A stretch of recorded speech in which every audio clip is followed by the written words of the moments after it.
Hey everyone, and welcome back to the channel. There's a certain magic to arriving in a new place, isn't there? The air feels different, the sounds are a symphony you've never heard before, and every street corner holds the promise of a new story. But beneath the surface of the vibrant markets and breathtaking landscapes, there are invisible threads of custom and belief that hold a society together. These are the things that aren't always in the guidebooks, the unspoken rules that shape daily life. Today, we're diving into 15 surprising taboos in Vietnam that every traveler should know. These aren't just quirky superstitions, they're deeply rooted in history, spirituality, and the collective Vietnamese consciousness. Understanding them is about more than just avoiding a few awkward moments. It's about showing respect and connecting with the culture on a much deeper level. It's about seeing a place not just with your eyes, but with your heart and mind. By learning these subtle nuances, we can move from being simple tourists to becoming thoughtful travelers, capable of appreciating the intricate dance of tradition that makes Vietnam so uniquely beautiful. So, as we embark on this journey, I want you to think about your own travels. Have you ever accidentally stumbled into a cultural misunderstanding? That moment of confusion, followed by a sudden wave of understanding, is such a powerful part of the travel experience. It teaches us humility and opens our minds. Share your stories down in the comments below. I'd genuinely love to read about your experiences and learn from them. For now, let's get into the heart of Vietnam. Let's start with something that connects us all: food. But in Vietnam, what you eat can carry a weight far beyond simple nourishment, especially on the first day of the lunar month. This day is seen as a clean slate, a beginning that sets the tone for the entire month ahead. The belief is that the energy of the food you consume on this day will directly influence your fortune, so certain dishes are consciously avoided to ward off any potential bad luck. It's a fascinating intersection of cuisine and cosmology, where every bite is a choice for your future. Think about it, a single meal holding the power to shape the next 30 days. Foods like squid are avoided because its ink symbolizes darkness and obscurity. The word for duck, or vit, sounds similar to the word for stumbling, so eating it might lead to a month of failures. Even something as seemingly innocent as a banana is sidestepped, because the slippery peel could cause you to slip up in your endeavors. It's a tradition that asks for mindfulness, a quiet moment of consideration before you eat. This isn't about restriction for the sake of it, it's about intention. It's a collective cultural practice aimed at starting anew with the best possible energy. For a traveler, knowing this isn't just about avoiding a culinary faux pas, it's an invitation to understand the Vietnamese worldview, which is so beautifully intertwined with symbolism and the unseen forces that shape our lives. It's a reminder that in many cultures, food is not just fuel, it's a language, a ritual, and a powerful conduit for luck and prosperity. So when you find yourself in Vietnam at the start of the lunar month, take a moment to observe what's on the menu and what's not. Perhaps you'll see people opting for dishes believed to bring good fortune instead. Participating, even in this small way, is a gesture of respect and a step toward a more profound connection with the place. It's about sharing in a collective hope for a good month ahead, one delicious and carefully chosen meal at a time. We communicate so much without ever speaking a word. Our hands, our posture, the way we stand, they all tell a story, and that story can be interpreted very, very differently depending on where you are in the world. In Vietnam, some of the most common Western hand gestures can unintentionally cause offense or be seen as deeply disrespectful. What might be a simple throwaway gesture for us could carry a heavy, negative meaning there. It's a humbling reminder that our own cultural norms are not universal. Take, for instance, crossing your fingers for good luck. In many Western countries, it's a hopeful, almost childlike gesture. In Vietnam, however, it's considered an obscene gesture, mimicking female genitalia, and is incredibly rude. Similarly, beckoning someone over with your palm facing up, a common way to say, "come here," is a gesture reserved for calling animals or showing disrespect. The proper way is to motion with your palm facing down, a subtle but significant difference that communicates respect rather than command. Even the simple act of pointing with your index finger is considered impolite, especially when directed at people or sacred objects. It's seen as accusatory and aggressive. Instead, the Vietnamese use their whole hand, palm open, to gesture towards something or someone. And standing with your hands on your hips? This posture can be interpreted as a sign of confrontation or arrogance, a non-verbal challenge. It's a stance that asserts dominance in a culture that values humility and harmony. Learning these silent rules is like learning the secret dialect of a place. It's about becoming more aware of our own bodies and how we present ourselves in a shared space. It's not about memorizing a list of don'ts, but about cultivating a sense of situational awareness and respect.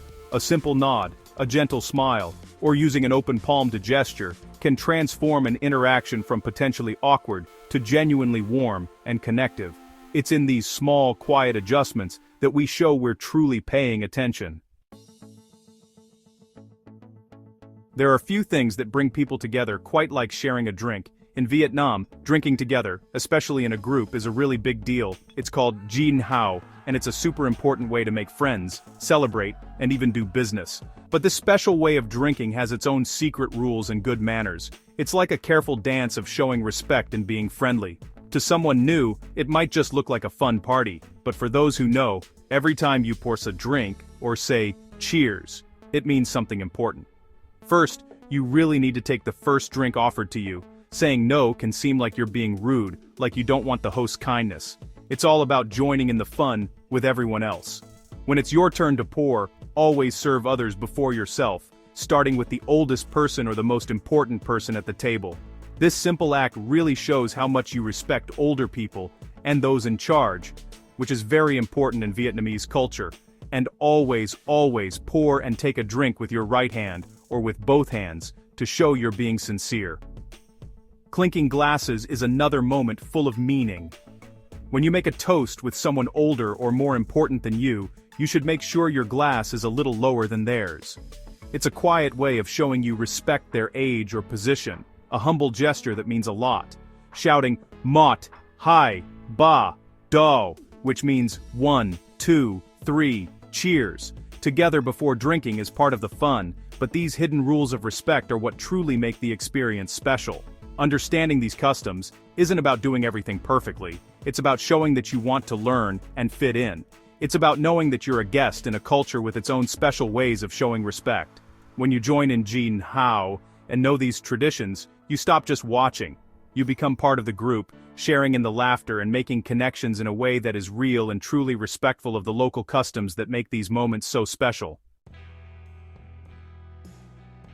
Photography is how we capture memories, how we freeze a fleeting moment in time to carry with us. We gather our friends, smile, and click.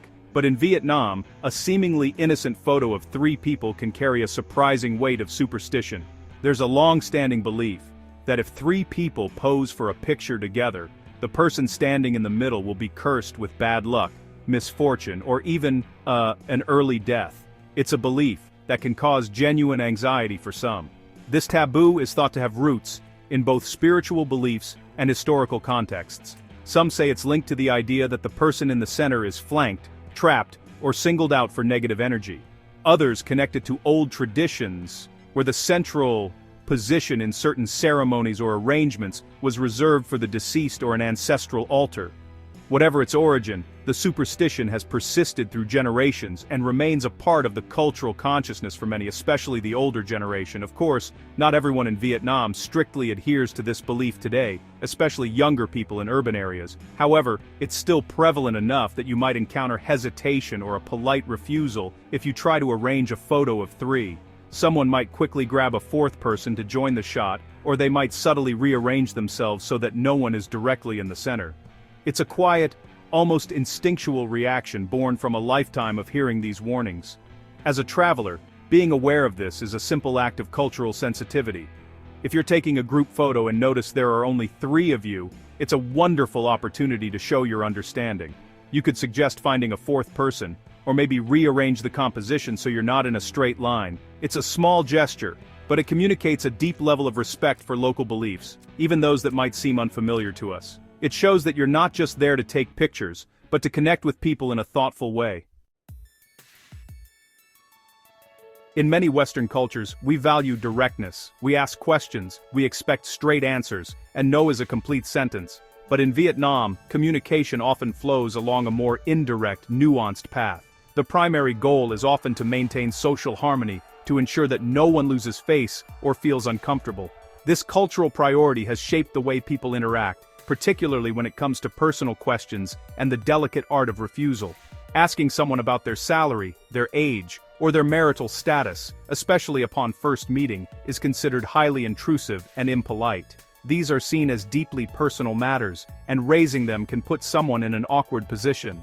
While a Westerner might see these as simple, get-to-know-you questions, in Vietnam, they can feel like an invasion of privacy. The culture prioritizes a gentle, gradual approach to building relationships, where personal information is shared organically over time, not extracted through direct inquiry. Perhaps even more fascinating is the Vietnamese reluctance to say no directly. A flat-out refusal can be perceived as confrontational and might cause the other person to lose face. Instead of a hard no, you're more likely to hear an ambiguous or roundabout response. Someone might say, "Jay toi shem," which means "let me see," or "Kai nai hoi ko," meaning, "this is a bit difficult." These phrases are polite ways of signaling disagreement or inability without creating conflict. It's a communication style that prioritizes the relationship over the immediate answer. For a traveler, this can be a source of confusion. You might think you're getting a maybe when you're actually getting a definitive no. The key is to listen not just to the words, but to the tone and the context. Learning to read these subtle cues is an essential part of navigating social interactions in Vietnam. It's about understanding that harmony is the melody of conversation, and sometimes, what isn't said is just as important as what is. It teaches a different kind of listening, one that is patient, intuitive, and deeply respectful of the unspoken social contract. Vietnam is a country of breathtaking spiritual sights. From ancient, incense-filled pagodas to solemn temples and historic monuments, these are places where the veil between the physical and the spiritual feels incredibly thin. They are not just tourist attractions, they are active places of worship and deep cultural significance. When we step into these sacred spaces, we are not just visitors, but guests in someone else's house of reverence, and how we dress is the first and most visible way we show our respect. For women in particular, dressing modestly is paramount when visiting these sites. This means avoiding short skirts, shorts, tank tops, and any clothing that is revealing or overly casual. The cultural value placed on modesty, especially in a spiritual context, is profound. Arriving at a temple with your shoulders or knees exposed can be seen as highly disrespectful to the deities, the monks, and the local worshippers who hold the space sacred.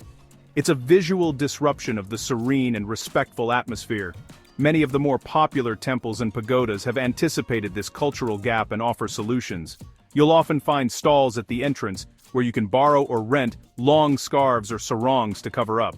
This is a gesture of hospitality, a way of helping visitors adhere to the customs without turning them away. Accepting and using these coverings is a simple but powerful way to acknowledge the local traditions and show that you understand the sanctity of the place you are about to enter. This isn't about judging fashion choices, it's about context and awareness. The same outfit that's perfect for a day at the beach in Da Nang is not appropriate for the quiet contemplation of the Temple of Literature in Hanoi. Choosing to cover up is a non-verbal way of saying, "I respect your culture, I honor your sacred spaces, and I'm here to learn and appreciate, not to disrupt." It's a small adjustment in our wardrobe that makes a world of difference in how we are perceived, and more importantly, in the mindful intention we bring to the experience. A home is a sanctuary. It's a private space, a refuge from the hustle and bustle of the outside world. In Vietnam, this transition from the public to the private is marked by a simple, yet profoundly important ritual: taking off your shoes before you enter someone's house.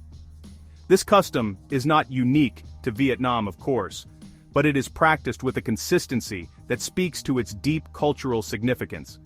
It's one of the first and most fundamental rules of etiquette you'll encounter. The practice is rooted in two core principles: cleanliness and respect.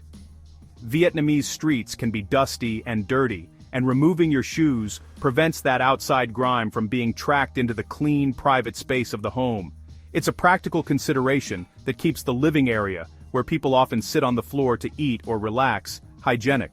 On a deeper level, taking off your shoes is a symbolic act. It's about shedding the dirt and cares of the outside world before entering the sanctity of the family's personal space.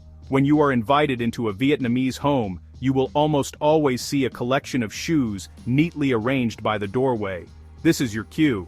It is considered very rude to walk into a house with your shoes on. Don't be surprised if your host has a collection of slippers available for guests. Accepting and wearing these slippers is part of the ritual of being welcomed. It's a gesture that says you are now part of the intimate, comfortable space of the home. This simple act carries so much meaning. It shows that you are mindful and respectful of your host's home and their customs. It's a non-verbal way of expressing humility and gratitude for their invitation.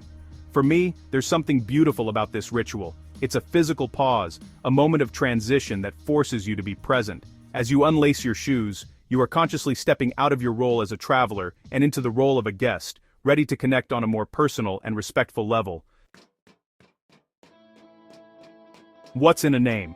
In many Western cultures, naming a child after a beloved grandparent or an admired ancestor is a common and cherished tradition. It's seen as a way to honor their memory, to create a living link between generations. In Vietnam, however, this practice is a significant taboo.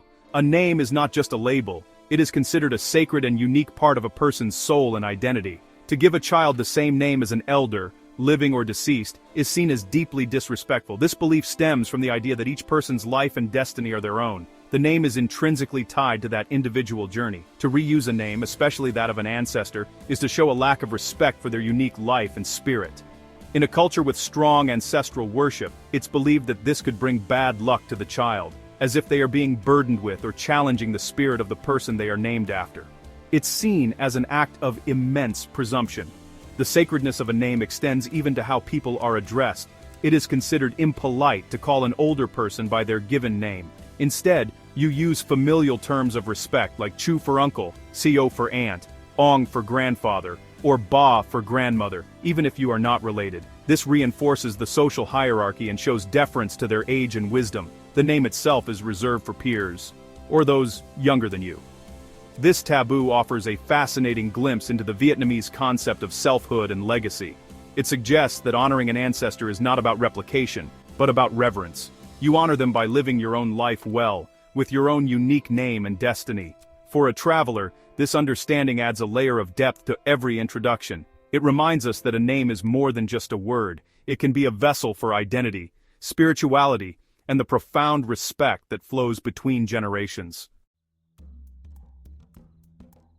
Night holds a different kind of energy. The world quiets down, and a sense of mystery descends. In many cultures, the darkness is believed to be a time when the spiritual world draws closer to our own. In Vietnam, this belief gives rise to specific taboos about the sounds one should not make after the sun is set. These are not just old wives' tales, they are rooted in a deep-seated spiritual worldview and a respect for the unseen. One of the most common taboos is against whistling at night. During the day, it's just a cheerful tune. But after dark, it's believed that the sound of a whistle can attract wandering spirits or ghosts, or Ma. The high-pitched ethereal sound is thought to cut through the silence of the night and act as a beacon for lonely or malevolent spirits. It's an open invitation for them to enter your home or follow you, bringing with them misfortune and negative energy. Similarly, there is a strong prohibition against calling out the names of the deceased at night. While remembering and honoring ancestors is a cornerstone of the culture, speaking their names into the darkness is believed to disturb their rest. It's thought that this could call their spirit back from the afterlife, confusing them and potentially trapping them between worlds. It's an act that blurs the sacred boundary between the living and the dead, done out of a lack of awareness. These beliefs create a unique soundscape for the Vietnamese night. It's a time for quiet conversation, for the gentle hum of a fan, or the chirping of crickets, not for loud, piercing noises. For a traveler, this isn't about being afraid of the dark. It's about understanding and respecting the local spiritual ecology. It's recognizing that the silence of the night is not empty, but full of meaning. By keeping our own noise to a minimum, we are participating in a collective act of peace and showing respect for the beliefs that shape the rhythm of life and death. The language of touch is, honestly, one of the most powerful and variable forms of communication we have. A hug, a pat on the back, a hand on the shoulder. In many Western cultures, these are pretty common expressions of friendship, comfort, and camaraderie. But, in Vietnam, the rules around physical contact are much more reserved, especially between men and women who aren't related or in a relationship. Understanding this boundary is key to navigating social interactions gracefully. In Vietnamese culture, public displays of affection are generally uncommon. While you might see close friends of the same gender walking arm in arm, physical contact between the opposite sex is traditionally very limited. A man casually touching a woman's arm or back, even with friendly intentions, can easily be misinterpreted as an inappropriate advance or a sign of disrespect. It can make the woman feel uncomfortable and put her in an awkward, social position. This reserve is rooted in traditional Confucian values that emphasize modesty, propriety, and a clear distinction of roles between men and women. While these norms are evolving, especially among the youth in big cities, the underlying cultural instinct for a greater degree of personal space between sexes really remains. It's kind of a default setting of respectful distance until a deeper familiarity is established. For travelers, it's crucial not to impose our own cultural norms of casual touch onto these interactions. So, what's the alternative? A friendly nod and a warm smile are universally understood and appreciated. A formal handshake is also acceptable, especially in business or more formal settings. The key is to let your Vietnamese counterpart initiate any physical contact beyond that. By respecting this personal space, you're showing a high degree of cultural sensitivity. You're demonstrating that you understand and honor their social etiquette, which allows for trust and friendship to be built on a foundation of mutual respect, rather than uncomfortable and unintentional transgressions. As you journey through the highlands of Vietnam, you'll encounter the incredible diversity of the country's 54 ethnic minority groups. Each group has its own unique language, dress, and set of traditions. Their homes, often beautiful stilt houses, are not just structures, but sacred spaces governed by ancient beliefs. One of the most important taboos to be aware of when visiting these communities concerns the entrance to the home, specifically the main door and the threshold. For many ethnic groups such as the Thai or Hmong, the main door of the house holds a profound spiritual significance. It's not intended for everyday use by people. Instead, it's considered the gateway for spirits, ancestors, and deities to enter and leave the home. This doorway is often used only during special ceremonies like weddings or funerals, or for the family patriarch to conduct rituals. To walk through it uninvited is a serious transgression, seen as a disruption of the spiritual harmony of the home. Guests are expected to use a side entrance or wait until they are explicitly invited in through a specific door. Furthermore, you must never, ever step on the threshold, the piece of wood at the bottom of the doorway. The threshold is believed to be the neck of the house spirit or a place where guardian deities reside. Stepping on it is, honestly, akin to stepping on the neck of a god or an ancestor, an act of extreme disrespect that is thought to bring bad luck to the household.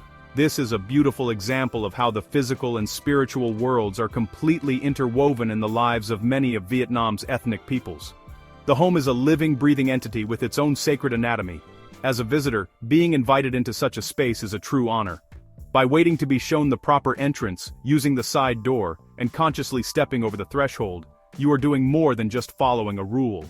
You are acknowledging and honoring a worldview that sees divinity in the everyday, and you are being welcomed not just into a house, but into a sacred cosmos.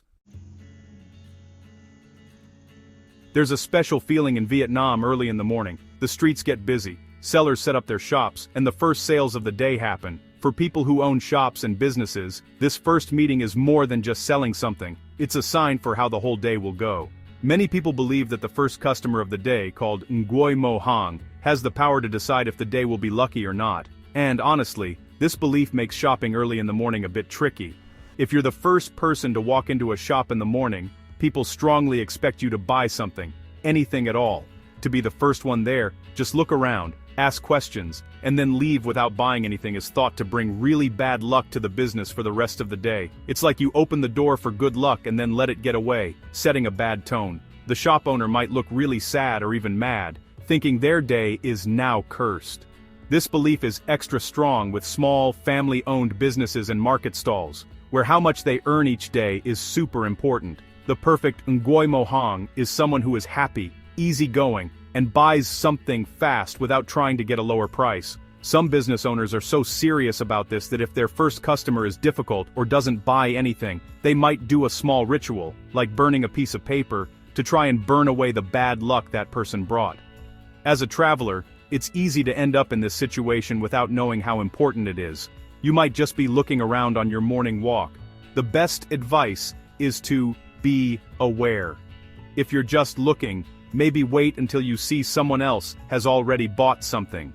If you find you are the first customer and you've talked to the shop owner, it's a nice and respectful thing to do to buy something, even if it's just a small, cheap item. This simple act changes you from someone who might bring bad luck to someone who brings good luck for the day. Chopsticks are more than just utensils in Vietnam. They're really an extension of the hand and a tool for a shared dining experience. Using them comes with this rich and subtle etiquette, a set of rules that have been passed down through generations. To the uninitiated, these might seem like arbitrary details, but to the Vietnamese, they're a fundamental part of respectful dining. Misusing chopsticks can actually be seen as a sign of poor manners, or in some cases, a very bad omen. One of the most serious taboos is sticking your chopsticks upright in your bowl of rice. This action is deeply symbolic because it closely resembles the way incense sticks are placed in sand at an altar or a funeral. It's an image directly associated with death and offerings to the deceased. Doing this at the dinner table is considered a curse, an incredibly morbid gesture that brings a funereal atmosphere to the meal and is thought to bring bad luck to everyone present. Other rules govern the general handling of chopsticks. You should never use them to tap on your bowl or plate, as this is reminiscent of how beggars used to attract attention and is considered rude. It's also important to always use a matching pair. Using two different chopsticks is a bad omen. Furthermore, you should never use your chopsticks to point at people or to pass food directly to another person's chopsticks. This is another practice reserved for funerals, where bones of the deceased are passed this way. Instead, you should place the food item on their plate for them to pick up. Learning this chopstick etiquette is honestly a beautiful way to show respect for the culture. It takes a bit of practice, but the effort is always appreciated. It's about recognizing that the dining table is a space of community and respect, and every action, no matter how small, contributes to the harmony of the shared meal. Mastering these subtle rules allows you to participate in the meal not just as someone eating, but as someone who understands and honors the deep cultural significance of the act itself. In our fast-paced lives, we often take the most direct route. If something is in our way, we just step over it. It's a matter of efficiency. But in Vietnam, this simple act of stepping over someone who is lying or sitting on the floor is a significant taboo. It's seen as an act of profound disrespect and is believed to have spiritual consequences for the person who is stepped over.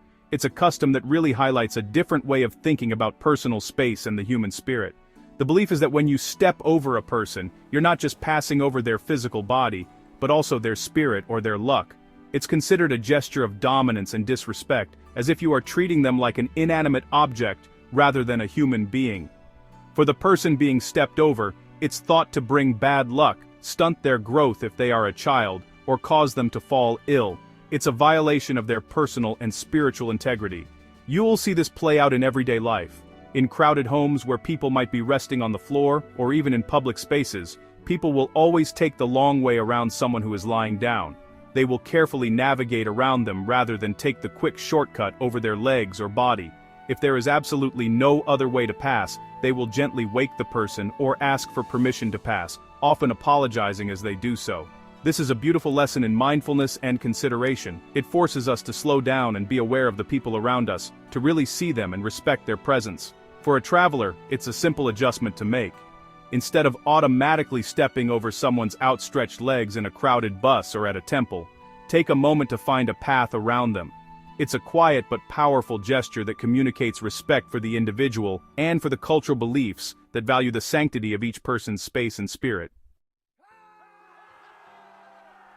When we travel, our hearts often go out to those who seem less fortunate, especially children. The instinct to help is a powerful and noble one. In Vietnam, you may encounter children begging on the streets or selling small trinkets. The immediate compassionate response for many travelers is to reach into their pocket and give them some money or a piece of candy. However, in this case, a well-intentioned act can have unintended and often negative consequences. Giving money directly to begging children is strongly discouraged by local social organizations and many Vietnamese people. While it may seem like a direct form of help, it can actually perpetuate a harmful cycle.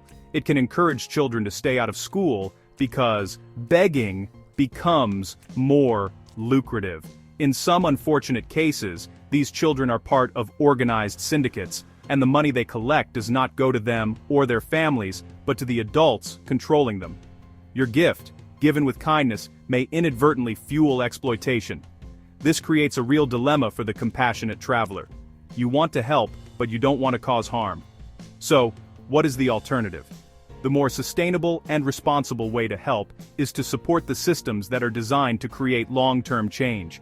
This could mean donating to a reputable local NGO or a non-profit organization that focuses on children's education, health, and welfare. It means supporting the community, not just the individual in that moment. If you want to help in a more direct way, consider buying handmade goods or souvenirs from established community projects or from the children's parents, if they are also selling nearby. This supports the family's economy in a way that values their work and dignity. It's a complex issue with no easy answers, but being aware of the potential harm of direct handouts is the first step. It requires us to channel our compassion into more thoughtful, informed, and ultimately more impactful forms of support. And there we have it. We've just explored 15 mind-blowing taboos in Vietnam, from the silent language of chopsticks to the sacredness of a threshold. Hopefully, this gave you a fresh and interesting perspective on the country. These aren't just rules to memorize. They are windows into a world view that values harmony, respect, and the deep, often invisible connections between people, spirits, and the world around them. Travel at its best is an exchange, and understanding these customs is our way of offering respect in return for the hospitality and beauty we receive. The real journey begins when we allow these new perspectives to change us, to make us more mindful, more patient, and more aware. It's about moving through the world not just as a consumer of experiences, but as a conscious participant in the rich tapestry of human culture. I truly believe that the more we understand each other, the smaller and more connected our world becomes. What are your thoughts on these taboos? Did any of them surprise you? Let's continue the conversation in the comments below. Thank you so much for joining me on this journey today. If you found this exploration meaningful and want to dive deeper into the heart of travel, please consider subscribing to the channel and turning on notifications. Every bit of your support makes these stories possible. And as always, if you need a specific part of the video, just ask for the timing in the comments, and I'll be happy to help you out. Until next time, travel thoughtfully and with an open heart.